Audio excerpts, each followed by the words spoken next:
رزق حلال دے مجھے اے میرے کبریا، دیتا ہوں تجھ کو واسطہ تیرے حبیب کا، دیتا ہوں تجھ کو واسطہ تیرے حبیب کا۔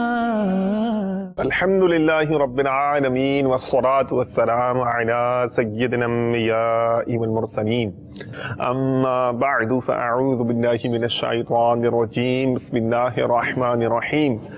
الصلاة والسلام علیک یا رسول اللہ وعلی آلک واصحابک یا حبیب اللہ، الصلاة والسلام علیک یا نبی اللہ وعلی آلک واصحابک یا نور اللہ۔ نبی رحمت، شفیع امت، مالک جنت، سراپا رحمت صلی اللہ تعالی علیہ وآلہ وسلم کا فرمان عالی شان کا مفہوم ہے کہ تم اپنی مجلسوں کو مجھ پر درود پاک پڑھ کر آراستہ کرو، کیونکہ تمہارا یہ درود پاک پڑھنا بروز قیامت تمہارے لیے نور ہوگا۔ صلو علی الحبیب صلی اللہ تعالی علی محمد وعلی آلہ واصحابہ وبارک وسلم۔ جناب، ایک بار پھر مدنی چینل کا طویل عرصے سے چلنے والا سلسلہ، جس میں ٹریڈ، انڈسٹری، کامرس، صنعت و تجارت، حرفت، پیشوں کو، پروفیشنز کو شریعت مطہرہ کی روشنی میں کور کیا جاتا ہے، شرعی معلومات فراہم کی جاتی ہیں۔ ایک بار پھر اگلا ایپیسوڈ لے کر آپ کی خدمت میں حاضر ہیں۔ مفتی صاحب الحمدللہ دارالفتہ اہل سنت کے موجود ہیں، جو ہمیں شریعت مطہرہ کی روشنی میں شرعی رہنمائی، ہمیں ہماری ڈیلز کے حوالے سے، سودوں کے حوالے سے، پروفیشنز اور انڈسٹری کے جو چلن ہیں ان کے بارے میں فراہم کیا کرتے ہیں۔ ہماری آگاہی ہوتی ہے، شعور کی سطح بلند ہوتی ہے، دینی شعور کی۔ تو سب سے پہلے حزب معمول آغاز کرتے ہیں۔ مفتی صاحب، یہ جو ہمارا الحمدللہ سلسلہ ہو رہا ہے، اس میں پروفیشنز کے حوالے سے آپ نے بہت پیارے مدنی پھول عطا فرمائے تھے، اور الحمدللہ ان مدنی پھولوں کا اثر میں نے ایک جگہ محسوس کیا ہے، اور امپیکٹ اس کا جو ہے وہ کریٹ ہوا ہے، اس سے الحمدللہ جان کر خوشی بھی ہوئی ہے۔ فی زمانہ جو یعنی ہمارے ہیں پروفیشن کے معاملات ہیں اور جو شعبہ جات ہیں، اس کے حوالے سے کوئی ایک مدنی پھول میں چاہوں گا کہ آپ مناسب سمجھتے ہیں ہمیں عطا فرمائیں، پھر اس کے بعد ہم ریگولرلی سلسلے کو لے کر آگے چلتے ہیں۔ الحمدللہ رب العالمین، والصلاة والسلام علی سید الانبیاء والمرسلین، اما بعد فاعوذ باللہ من الشیطان الرجیم، بسم اللہ الرحمن الرحیم۔ آج ہی ایک صاحب سے گفتگو ہو رہی تھی، مرحبا، ایک موضوع کے تعلق سے۔ اچھا، ان کا تعلق انڈسٹری سے تھا، ایک بڑی کمپنی کے مالک تھے۔ تو جیسے جو سیٹھ صاحب ہیں، انہوں نے اکاؤنٹ کا نظام، مینجمنٹ کا نظام جی ماتحتوں کے حوالے کیا ہوا ہوتا ہے۔ ٹھیک ہے۔ اب آسانی کہہ لیجئے یا قانونی تقاضے کہہ لیجئے، بڑے ادارے جو ہیں وہ اپنے ملازمین کو جو سیلری دیتے ہیں وہ بینکس کے ذریعے دیتے ہیں۔ ٹھیک۔ تو اب ادارے نے تو سیلری دینی ہے، جتنی بنتی ہے وہ دینی ہے۔ جی۔ اب اگر ادارہ جو ہے اپنی سیلریز کو سودی اکاؤنٹ کے ذریعے دے گا تو اس میں ادارہ نہ چاہتے ہوئے بھی گناہ گار ہوگا۔ اللہ اکبر۔ یعنی ظاہر بات ہے جس کا ادارہ ہے اس کے اوپر تو الزام آئے گا۔ ٹھیک ہے کہ اس نے جو ہے وہ اپنے نظام کا محاسبہ نہیں کیا اور اپنے نظام کو شرعی معاملات کے حوالے سے بے پرواہی اختیار کی۔ اب یہی نظام جو ہے وہ کرنٹ اکاؤنٹ کے ذریعے بھی ہو سکتا تھا۔ ٹھیک ہے، بیسک سیلری اکاؤنٹ بھی ہوتا ہے، راستے موجود ہیں۔ راستے موجود ہیں۔ جی۔ ایسا کوئی مطلب کہ کوئی مشکلات نہیں ہے۔ ٹھیک ہے۔ تو اب ایک طرف تو یہ ہے مطلب کہ ایسا راستہ دینا قوم کو کہ جس کے ذریعے بہت سارے لوگ گناہ میں پڑتے ہیں۔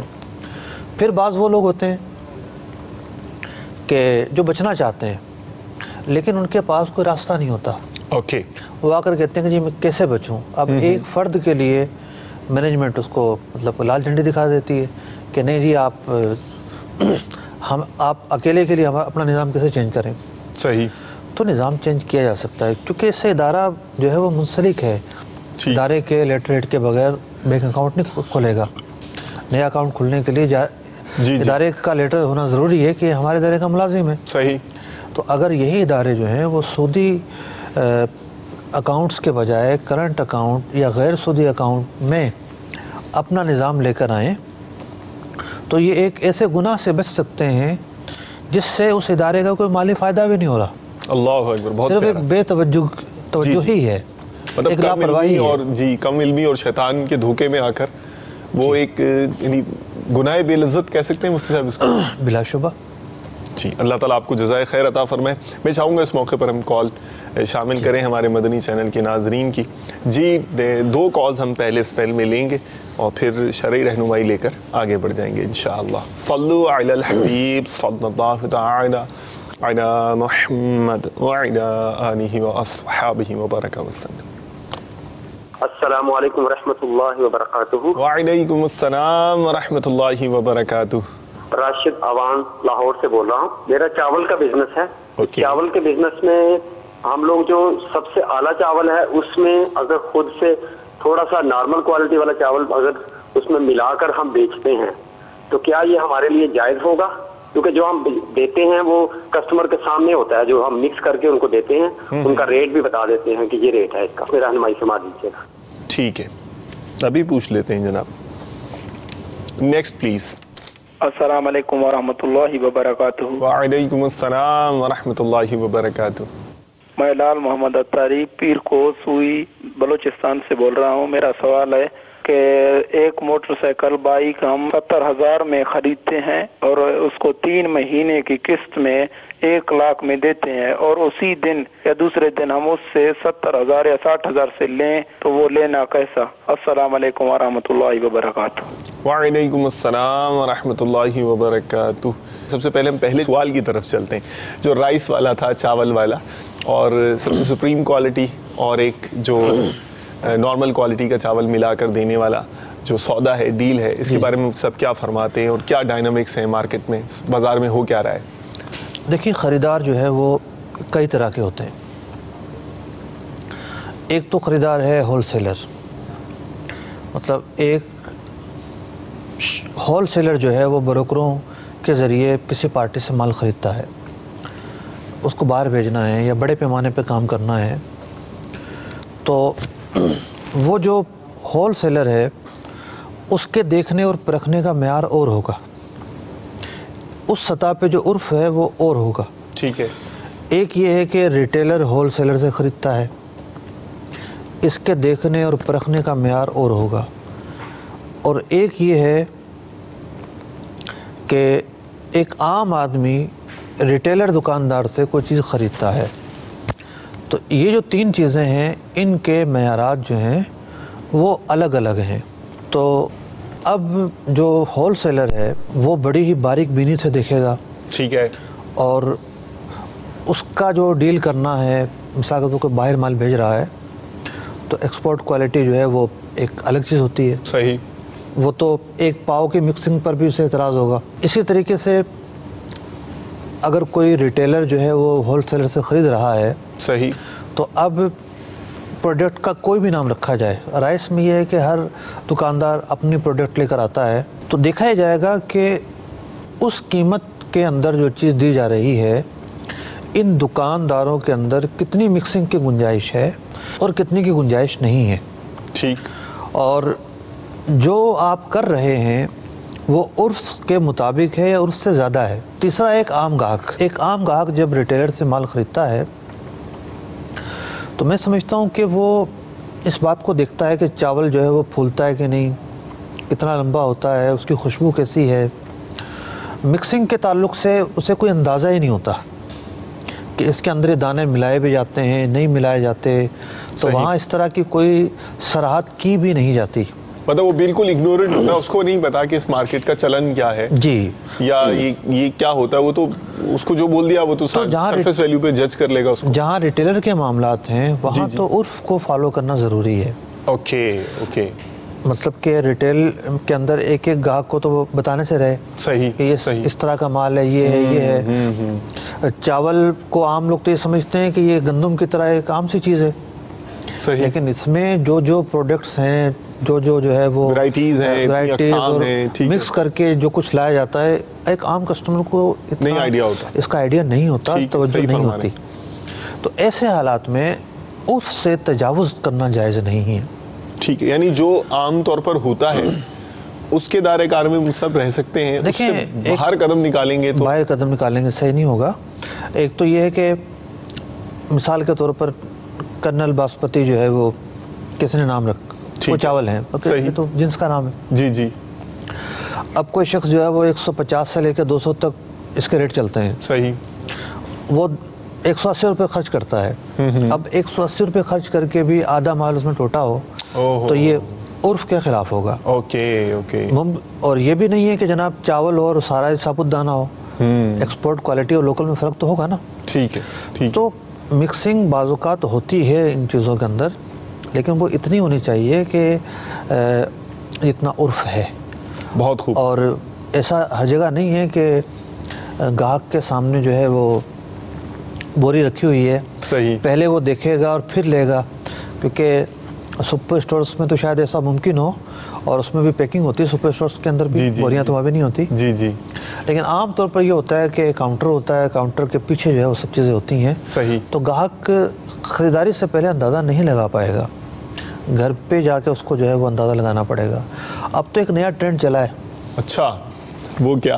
جب سے یہ الیکٹرانک کانٹے آئے ہیں, جی, کہ وہ اس کا جو فگر ہے, مطلب کہ جب تول ہو رہا ہے تو اس میں کیا لکھا ہوا آ رہا ہے, یہ اپنی طرف کر کے رکھیں گے. اوکے. یہ تو گاہک کے دیکھنے کی چیز ہے. صحیح. اس کی خریداری کا یہ تقاضا ہے. ٹھیک. کہ وہ اگر ایک مال لے رہا ہے تو وہ اس کے سامنے جو ہے تول بھی پورا ہو, اور اس انداز میں تول ہو کہ اسے پتا چلے کہ یہ فگر آ کیا رہا ہے. اوکے. اور بعض لوگ تو اتنا چھپا کے رکھیں گے اس کو کاؤنٹر کے پیچھے, کسی کو نظر ہی نہ آئے. تو یہ جو چیز ہے یہ تہمت کا مقام ہے, اور مسلمان کو تہمت کے مقام سے بچنا چاہیے.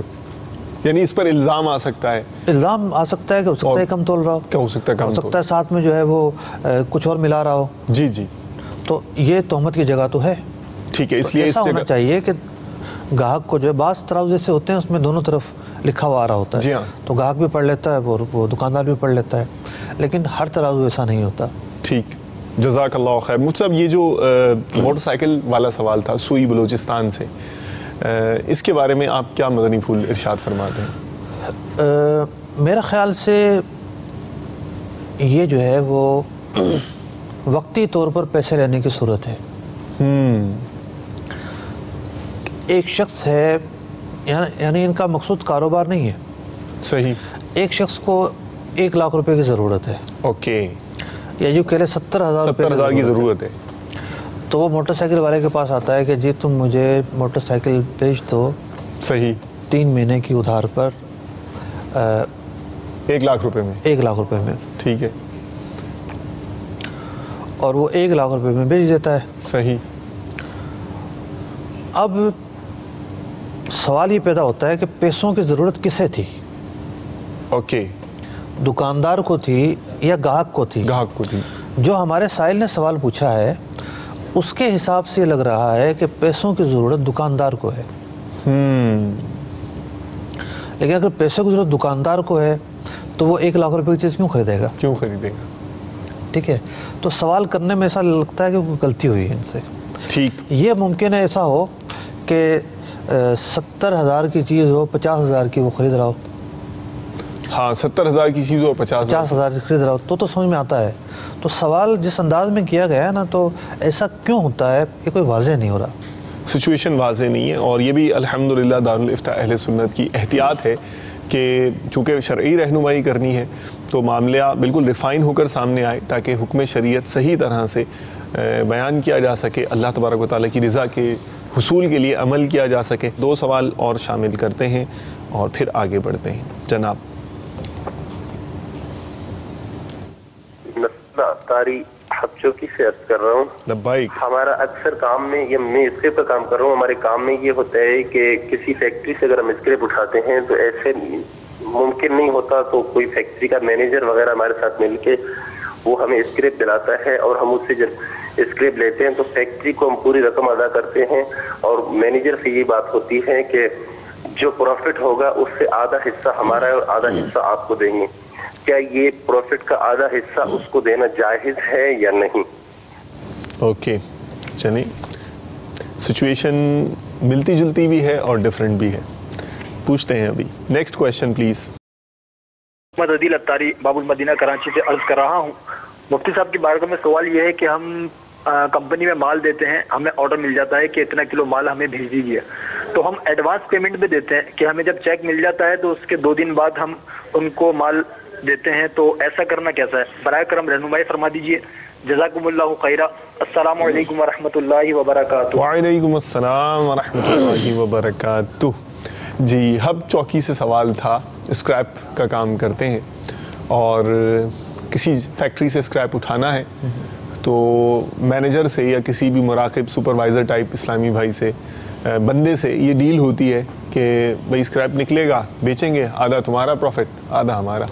کیا فرماتے ہیں؟ سوال یہ پیدا ہوتا ہے کہ مینیجر کس بات کے پیسے لے رہا ہے. مینیجر اس بات کے بظاہر، اب یہ ذہن مفتی صاحب عوامی ذہن عرض کرتا ہوں کہ بھائی دیکھیں یہ تو میری مرضی میں اے کو دیتا کانٹریکٹ، بی کو دیتا، سی کو دیتا، ڈی کو دیتا. میں نے تمہارے لیے محنت کی، میں نے تمہارے لیے فائٹ کی، میں نے یہ ان کو قائل کیا، اس کو کنونس کیا، یوں کیا، اسکریپ میں نے نکالا. ابھی تو نکلنے کا ٹائم ہی نہیں تھا. اسکریپ تو نکلتا تھا، یہ جون میں نکلتا تھا، میں تو ابھی جو ہے نا فروری میں یہ کام کر رہا ہوں وغیرہ وغیرہ وغیرہ. پہلی بات تو یہ ہے کہ جتنا کام مینیجر نے کمپنی کے لیے کیا، ٹھیک ہے، اس کام کی اس سے اجرت ملتی ہے، تنخواہ ملتی ہے، پیسے ملتے ہیں. صحیح. دوسرا پہلو یہاں یہ ہے کہ اس نے اصل میں کمپنی کے کام کرنے پر پیسے نہیں لیے، صحیح، بلکہ اس کا کام نکلوانے پر پیسے لیے ہیں. کہ میں اے کو دے رہا ہوں، اے کا فائدہ اے کو دے رہا ہوں، ٹھیک ہے، یا تمہیں ہی دے رہا ہوں. تو کیا اسکریپ، کیا پرچیزنگ، کیا جو ہے وہ جس طرح کا بھی مٹیریل کی خریداری ہوتی ہے بڑی کمپنیوں میں، بلکہ امارات کے اندر بالخصوص UAE میں، جی جی، مینٹیننس کا کام ایک بہت بڑی فیلڈ ہے. اوکے. اور وہاں جو ہے لوگ کمپنیاں بنا کر مختلف اپارٹمنٹس میں، مختلف بلڈنگس میں جاتے ہیں کہ اس اپارٹمنٹ کے مینٹیننس کا ٹھیکہ ہمیں دے دیں. ٹھیک. کوئی ٹوٹ پھوٹ ہو وہ ہمیں دے دیں، سالانہ بنیادوں پہ دے دیں، ماہانہ بنیادوں پہ دے دیں، ایز پر ورک ہمیں دے دیں. ٹھیک. تو اب وہ چوکیداروں کو پیسے دیتے ہیں. اچھا. کہ تمہارے یہاں کام نکلا یا نہیں نکلا، اس کی ہمیں آپ نے رپورٹ دینی ہے. ٹھیک ہے. چوکیدار تو وہاں ڈیوٹی کر رہا ہے، صحیح ہے، اور وہ اپنے ڈیوٹی ٹائم میں اگر کوئی ایسا کام کرے گا تو اس ٹائم میں دوسرا کام کرنا اس کے لیے جائز نہیں ہے. ٹھیک. یا اس کمپنی کا بعض اوقات جو ہے وہ عام طور پر تو وہاں چونکہ سیکیورٹی کے مسائل نہیں ہیں اتنے، چوکیدار ہول سول ہوتا ہے. وہ چوکیدار بھی کیا ہوتا ہے، وہ مالی بھی ہوتا ہے، وہ جو ہے وہ گاڑیاں بھی صاف کرتا ہے، سب کچھ کرتا ہے، ملٹی ٹاسکنگ کر رہا ہوتا ہے، وہ کئی کام چھوٹے موٹے کام بھی کر لیتا ہے، تو وہ سب کچھ ہوتا ہے. تو اب اس کو پیسے کھلا کر یا کہیں کوئی کمپنی ہے اس کے مینٹیننس کا کام لینا ہے تو وہاں اس کے مینیجر کو پکڑ لیا، ایڈمنسٹریٹر کو پکڑ لیا، پیسے کھلا کر پھر یہ کام کروائے جاتے ہیں. صحیح. تو یہ سب رشوت کی صورتیں ہیں. اللہ اکبر. بلا شبہ یہ رشوت کی صورتیں ہیں جس میں لینے والا اور دینے والا دونوں راشی ہیں. اللہ اکبر، استغفر اللہ، اللہ اکبر. کیا کریں مفتی صاحب؟ مطلب ایک راشی ہے، ایک مرتشی ہے. کیا کریں؟ جی اگر ہم یہ کہیں گے کہ سب جو ہیں وہ چوری کر رہے ہیں تو ہم بھی چوری کریں، بہت خوب، تو حل نہیں ہے. صحیح ہے. چوری کو چھوڑ دینا ہی اس کا حل ہے. صحیح ہے. تو جس صورت پر شریعت مطہرہ کی طرف سے رشوت کا اطلاق ہوتا ہے اس کی اجازت کس طرح دی جا سکتی ہے؟ صحیح. اور پھر جتنے کھانچے یہاں ہوتے ہیں وہ ایک الگ صورت ہے. مثال کے طور پر ٹینڈرز کے اندر کیا ہوتا ہے،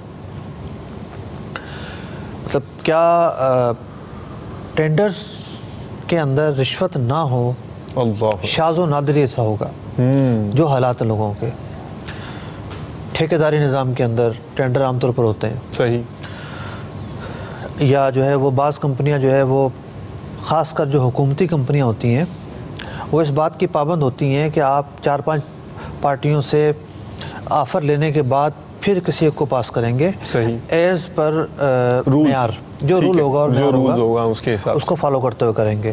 وہاں اندر سے کھانچا ہوتا ہے، پہلے انہیں بتا دیا جاتا ہے کہ سب سے زیادہ ہمیں ریٹ یہ ملا ہے، صحیح ہے، سب سے زیادہ ریٹ ہمیں یہ ملا ہے، اب تک 5 پارٹیوں نے جو ہے نا وہ اپنی آفر جمع کروائی ہے، سب سے زیادہ ریٹ یہ ملا ہے، تم اس پر جو ہے نا اتنے زیادہ اور لگا دو، صحیح، کم سب سے کم ریٹ یہ ملا ہے، تمہاری بڈ یہ آنی چاہیے، یہ آنی چاہیے، اور اس میں اتنا فیصد ہمارا ہوگا، ہم تمہارا جو ہے نا وہ ٹینڈر منظور کر لیں گے۔ ٹھیک، تو اسی طریقے سے راشن کی سپلائی اور بہت ساری ایسی چیزیں ہیں، تو یہ جو مرض ہے یہ کرپشن اسی کا تو نام ہے۔ اداروں کے اندر فیصلے ہونے چاہیے تھے معیار پر جو ادارے کے فائدے کی چیز، صحیح صحیح، لیکن ایسا نہیں ہو رہا، رشوت لے کر 2 نمبر مال بھی پاس کیا جاتا ہے، صحیح، رشوت لے کر جعلی بولیاں کروائی جاتی ہیں، صحیح، یعنی وہ بعض اوقات تو یہ ہوتا ہے کہ یہ تو ایک پوسٹ ہوتی ہے نا، ٹینڈر آئے گا اور جمع ہوگا اور سیل بند ہوگا اور پھر متعلقہ لوگ کھولیں گے۔ بعض اوقات اسکریپ کی خاص طور پر جو ہے وہ حکومتی سطح پر جو مال ہوتا ہے، گاڑیاں ہیں یا کوئی اور ایسی چیزیں، وہاں بولی لگوائی جاتی ہیں، جی جی، تو وہاں جو ہے وہ ڈمی لوگ شامل ہو جاتے ہیں، صحیح، کہ ہم بولی دیں گے تو بڑھاتے رہیں اور گے، نہیں یہاں جا کے ہم رک جائیں گے، اس سے آگے نہیں جائیں گے ہم، اوکے، اس سے آگے نہیں جائیں گے ہم، اس کے آپ ہمیں اتنے پیسے دے دو۔ تو اب جب 5 لوگ جمع ہوئے اور بولی شروع ہوئی اور 4 لوگ ایک نقطے پر جا کر انہوں نے سٹاپ کر دیا، تو لا محالہ اب اس سے زیادہ جو جائے گا اس پہ اسی کو قبول کیا جائے گا۔ صحیح، اب بظاہر تو قانونی تقاضے پورے ہو گئے، لیکن اندرون کھانا یہ پورا گیم تھا۔ صحیح، کرپشن اسی چیز کا نام ہے۔ تو یہ جو صورتیں ہیں یہ ساری کرپشن ہے، اس کی وجہ سے تو یہاں تک ہوتا ہے کہ وہ مال جو اسکریپ ہونے کے قابل ہی نہیں تھا، جان بوجھ کر اسے اسکریپ کیا جاتا ہے۔ اللہ، کیوں؟ کمیشن ملے گی جناب۔ یس، تو یہ عصر حاضر کا ایک بہت بڑا مسئلہ ہے، بہت بڑا مسئلہ ہے۔ جو حلال طریقے سے کمانا چاہتے ہیں، اس طرح کے جو مینیجر ہیں، جو مینجمنٹ کے لوگ ہیں، جو اس طرح کے جو ہے وہ رشوت کے ذریعے امیر ہونا چاہتے ہیں، وہ رکاوٹ بنتے ہیں ان کے لیے۔ ٹھیک، وہ کہتے نہیں فلاں ہمیں پیسے دے رہا ہے، ہم تو اس سے مال لیں گے، اور جو حلال کمانا چاہتا ہے، حلال طریقے سے کرنا چاہتا ہے، اس پر دباؤ آتا ہے، بیچارہ منہ دیکھتا رہ جاتا ہے کہ دیکھو یہ بھی بیچ رہا ہے، یہ بھی بیچ رہا ہے، یہ بھی دے رہا ہے، اور میری آمدنی کم ہو رہی ہے۔ اس کے لیے آزمائش ہوتی ہے۔ اللہ تعالیٰ ایسے مسلمانوں کو استقامت نصیب فرمائے، آمین، انہیں یہ حوصلہ رہے کہ ہم حرام سے بچ رہے ہیں، اللہ تبارک و تعالیٰ ہمارے لیے اور راستے کھولے۔ مرحبا مرحبا، بہت خوب، بہت پیاری حوصلہ افزا، آپ نے دعائیں بھی عطا فرمائی، ماشاءاللہ رہنمائی بھی فرمائی۔ وہ جو آرڈر تھا ایڈوانس پیمنٹ کے حوالے سے، چیک لے لینا ہے، وہ بھی اس کا بھی جواب عطا فرما دیجیے، پھر اگلی 2 کالز ہم شامل کرتے ہیں۔ دیکھیے، ایک تو یہ ہوتا ہے کہ خرید و فروخت ہو گئی، ٹھیک ہے، اور اب جو ہے وہ جو بدلین ہیں، جو چیزیں بیچی گئی ہیں یا جس کے بدلے بیچی گئی ہے، اس کا تبادلہ ہونا ہے۔ بھی ایک شخص نے جو ہے وہ کوئی مال خریدا ہے، آفر اور ایکسیپٹنس ہو گئی، خریداری مکمل ہو گئی۔ صحیح، خاص طور پر امپورٹ اور ایکسپورٹ کے جو سودے ہوتے ہیں، تو اس میں یہ نہیں ہوتا کہ جناب پہلے پیسے جائیں گے اور پھر مال ملے گا۔ درجنوں طریقے ہیں اس کے، درجنوں طریقے ہیں۔ تو اصل جو مال کب چلتا ہے اپنی جگہ سے، یعنی کسی بھی ملک سے مال آ رہا ہے کہ آفر اور ایکسیپٹنس ہو گئی، ٹھیک، پھر مال چلنا شروع ہوگا۔ تو اصل جو بنیاد ہے وہ ہے ایجاب و قبول۔ ٹھیک، آفر اور ایکسیپٹ ہونا۔ جی ہاں، یہ ہونے سے خریداری ہو جاتی ہے۔ بہتر۔ اب خریداری جب ہو گئی، یہ میں اس لیے عرض کر رہا ہوں کہ خریداری سے پہلے ایڈوانس پیسے لینا یا خریداری کے بعد ایڈوانس پیسے لینا، اس کے کچھ مسائل ہیں۔ اچھا، اب خریداری ہو گئی اور نقد میں خریداری ہوئی ہے، تو جو مال بیچنے والا ہے اسے اس بات کا اختیار ہے جب تک وہ پیسے نہ لے لے چیز ڈیلیور نہ کرے، ڈیلیوری نہ کرے، اسے اس بات کا اختیار ہے. صحیح. تو اب پیسے آئیں گے تو یہ مال بھیج دے گا. اوکے. نقد سودے کا یہ تقاضا ہے. لیکن اگر کوئی سودا ایسا ہو کہ جناب پہلے پیسے دے دو، سودا ہو گیا، ڈن ہو گیا، پہلے پیسے دے دو، 15 دن بعد مال بھیج دیں گے، یہ چیز غلط ہے. تیار مال پر یہ صورت اپنائی جا سکتی ہے جو میں نے عرض کی ہے، اور مال اس کی ملکیت میں ہی نہ ہو، اس کے پاس ہو ہی نہ، تو یہ صورت اپنائی نہیں جا سکتی، سوائے ایک صورت کے کہ جب وہ چیز خریدی جو آپ اپنے آرڈر پر بنوا رہے ہیں. فار ایگزامپل فرنیچر بنوانا ہے، فرنیچر بنوانا ہے، یا سونار سے جو ہے وہ زیورات بنوانے ہیں، ٹھیک ہے، جہاں میکنگ کا عمل پایا جائے اور آپ کو پروڈکٹ تیار کر کے دینی ہے، تو وہاں یہ کہ ایڈوانس صورت ہو سکتی ہے. ایڈوانس پیسے دے دیے، کچھ دے دیے، تھوڑے بہت دے دیے، پورے دے دیے، اور پھر جو ہے وہ چیز اپنے قبضے میں مطلوبہ جب وہ صورت میں تیار ہو جائے تو قبضے میں لے لی جائے. ٹھیک، جزاک اللہ خیر. اگلی 2 کالز مزید سلسلے میں شامل کرتے ہیں. جی نیکسٹ پلیز.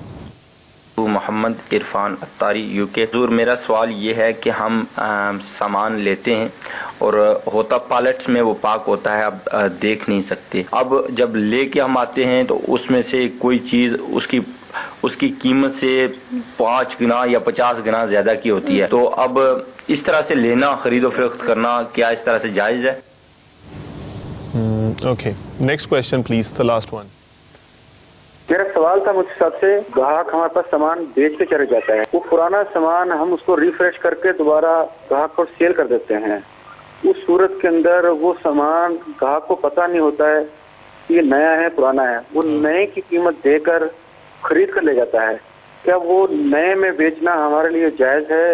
اس صورت میں رہنمائی فرمائیں. السلام علیکم ورحمۃ اللہ وبرکاتہ. وعلیکم السلام ورحمۃ اللہ وبرکاتہ. الیکٹرانکس اپلائنسز تھے، آئٹمس کیا تھے، اس کا تو آپ نے تذکرہ نہیں کیا ہے. چلیں مفتی صاحب سے پوچھ لیتے ہیں. لیکن ایک امپورٹنٹ جو آپ نے بتائی ہے کنڈیشن کہ سامنے والے کو پتہ نہیں ہوتا کہ نیا ہے یا پرانا ہے. پہلے UK والا جو ایگزام تھا، خریداری والا جو ڈیل تھی، اس کے بارے میں کیا شریعت مطہرہ کہتی ہے؟ دیکھیں، یہ کہہ رہے ہیں کہ مال بالکل پیک ہوتا ہے، بند ہوتا ہے، ٹھیک، اور وہ مال جو ہے وہ 50 گنا زیادہ قیمت کا بھی نکل آتا ہے. تو وہ 50 گنا کم قیمت کا بھی نکل سکتا ہے. ٹھیک ہے، یہ بھی تو ہو سکتا ہے نا. ہو سکتا ہے، ظاہر ہے کہ وہ سوچا کچھ جب تھا، آپ ایک بند ڈبہ خرید رہے ہیں اور آپ کو پتہ ہی نہیں اس کے اندر کیا ہے، اسی کا نام تو جہالت ہے. اللہ، یعنی آپ ایسی چیز خریدنا جس میں مبی یعنی جو مال ہے اس کے اوصاف ہی واضح نہ ہوں، سبجیکٹ میٹر کا ہی نہیں پتا کہ اندر اس کے اوصاف ہی واضح نہ ہو، تو ایسی خریداری کرنے کی شرعاً اجازت نہیں ہے.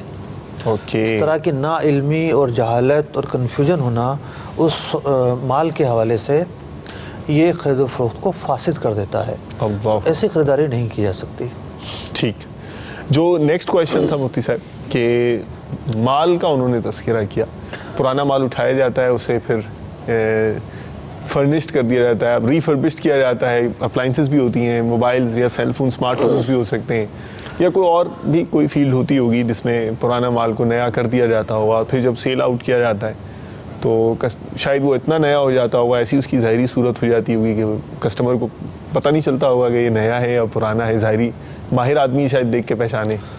اصول شریعت یہ ہے کہ تاجروں کے عرف میں جی جس کی وجہ سے چیز میں کمی واقع ہوتی ہے، مطلب اس کی ویلیو میں کمی آ جاتی ہے، قیمت میں کمی واقع ہوتی ہے، ویلیو میں کمی واقع ہوتی ہے، تو ایسی چیز کو عیب کہتے ہیں. ٹھیک، بہت پیاری ڈیفینیشن آپ نے عطا فرمائی ہے. یعنی ایک چیز جو ہے وہ نئی جو ہے 1000 روپے کی ہے، ٹھیک ہے، پرانی اور ریکنڈیشن یا ریپیئر شدہ چیز وہ 800 روپے کی ملے گی. صحیح. تو اب اس کا وہ پرانا ہونا، ریفریش ہونا، ریکنڈیشن ہونا، وہ اس کا ایک عیب ہے. ٹھیک، اس کا مطلب یہ نہیں کہ وہ خراب ہے، اس کا مطلب یہ نہیں وہ اپنی ضرورت پورا کرتی ہوگی، لیکن یہ اس میں عیب آ گیا کہ وہ اس کا عیب ہے. ٹھیک ہے، ویلیو کم کر گیا. یہی وجہ ہے کہ تاجروں کی ہر مارکیٹ کے اندر ABC کیٹیگری کے مال ہوتے ہیں. صحیح. تو یہ نہیں ہے کہ وہ مال کسی قابل ہی نہیں ہوتا، لیکن سوال یہ پیدا ہو رہا ہے کہ نئے کی الگ قیمت ہوتی ہے، پرانے کی الگ قیمت ہوتی ہے. ٹھیک. اور مال بیچتے وقت عیب کو ظاہر نہ کرنا یہ دھوکہ ہے. اللہ اکبر. تو جو صورت سوال میں پوچھی گئی ہے یہ دھوکے پر مشتمل ہے. دھوکہ جو ہے وہ مسلمان کیا کافر کے لیے بھی حلال نہیں ہے. اللہ اکبر. تو اس سے احتراز کرنا ضروری ہے. جزاک اللہ خیرا و احسن الجزا. مجھے آج کی اور بہت مزے کی باتیں الحمدللہ سیکھنے کو اور ریفریش کرنے کو ملتی ہیں. تو آج جو بہت مزے کی باتوں میں سے ایک مزے کی بات، یہ جو ڈیفینیشن ہے یہ بہت زیادہ وسیع مفہوم رکھتی ہے. اس کو ہمیں ذہن میں ضرور بٹھانا چاہیے اور کوشش کر کے اس کی جگہ جگہ جو ہماری لائف ہے اس کی نظیریں جو ہیں، ایگزامپلز جو ہیں وہ تلاش کر کے اپنے آپ کے اپنے معاملات کے کو درستگی کی طرف لے کر جانا چاہیے. پھر انشاءاللہ بہت ساری پیاری پیاری شرعی معلومات کے ساتھ، مزے کی معلومات کے ساتھ، شریعت مطہرہ کی جو آپ کے ڈیل سے ڈیل کرتی ہیں، آپ کے سودوں سے تعلق رکھتی ہیں، لے کر پھر انشاءاللہ اگلے ایپیسوڈ میں حاضر ہوں گے. اجازت چاہتے ہیں. جزاکم اللہ خیرا و احسن الجزا. صلو علی الحبیب صلی اللہ تعالی علی محمد وعلی آلہ واصحابہ وبارک وسلم. رزق حلال دے مجھے اے میرے کبریا، دیتا ہوں تجھ کو آستا تیرے حبیب کا، دیتا ہوں تجھ کو آستا تیرے حبیب کا.